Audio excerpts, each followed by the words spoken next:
ಅಣ್ಣ ಇರಿ ಒಂದು ನಿಮಿಷ ಹಿಂಗೆ ಇಟ್ಕೊಳ್ರಿ ಹಿಂಗೆ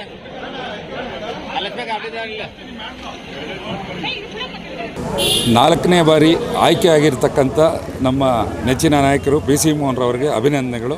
ಮತ್ತು ದೇಶದಲ್ಲಿ ಅಭೂತಪೂರ್ವ ಪ್ರಯಾಸಪಟ್ಟು ಗೆದ್ದಿರ್ತಕ್ಕಂಥ ಕೇಂದ್ರದ NDA ಎಲ್ಲ ನಾಯಕರಿಗೂ ಅಭಿನಂದನೆಗಳು. ಮತ್ತು ರಾಜ್ಯದಲ್ಲಿ ನಮ್ಮ ಅಧ್ಯಕ್ಷರಾದಂಥ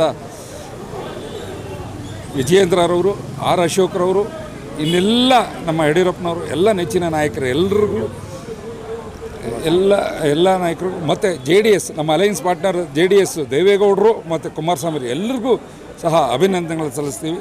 ಇಂಥ ಒಂದು ಕ್ರಿಟಿಕಲ್ ಪರಿಸ್ಥಿತಿಯಲ್ಲೂ NDA 292 ಬಂದಿರತಕ್ಕಂಥದ್ದು ಭಾಳ ಸಂತೋಷದ ವಿಷಯ.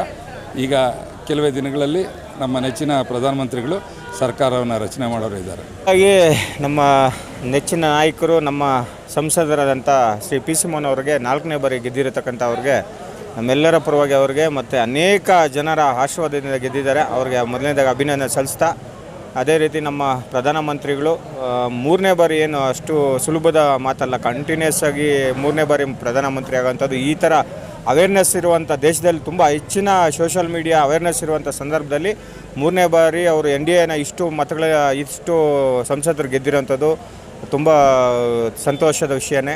ಅವ್ರಿಗೂ ಕೂಡ ಅಭಿನಂದನೆ ಸಲ್ಲಿಸ್ತಾ, ನಮ್ಮ ರಾಜ್ಯದ ಎಲ್ಲ ನಾಯಕರಿಗೂ JDS ಅವರ ಬೆಂಬಲದಿಂದ ನಾವು ಈ ರಾಜ್ಯದಲ್ಲಿ ಗೆದ್ದಿದ್ದೀವಿ. ಅವ್ರಿಗೂ ಎಲ್ಲರಿಗೂ ಅಭಿನಂದನೆ ಸಲ್ಲಿಸ್ತಾ, ನಾವು ಸರ್ಕಾರ ರಚನೆ ಮಾಡ್ತೀವಿ. ಯಾಕಂದರೆ ಎಲ್ಲರ ಜೊತೆ ಸಂಪರ್ಕ ಇದ್ದಾರೆ, ಒಳ್ಳೆಯದಾಗುತ್ತೆ. ನಮ್ಮ ದೇಶಕ್ಕೆ ಮುಂದೆ ಇರುವಂಥ ಅನೇಕ ಯೋಜನೆಗಳನ್ನು ಪ್ರಧಾನಮಂತ್ರಿ ಇಟ್ಕೊಂಡಿದ್ದಾರೆ.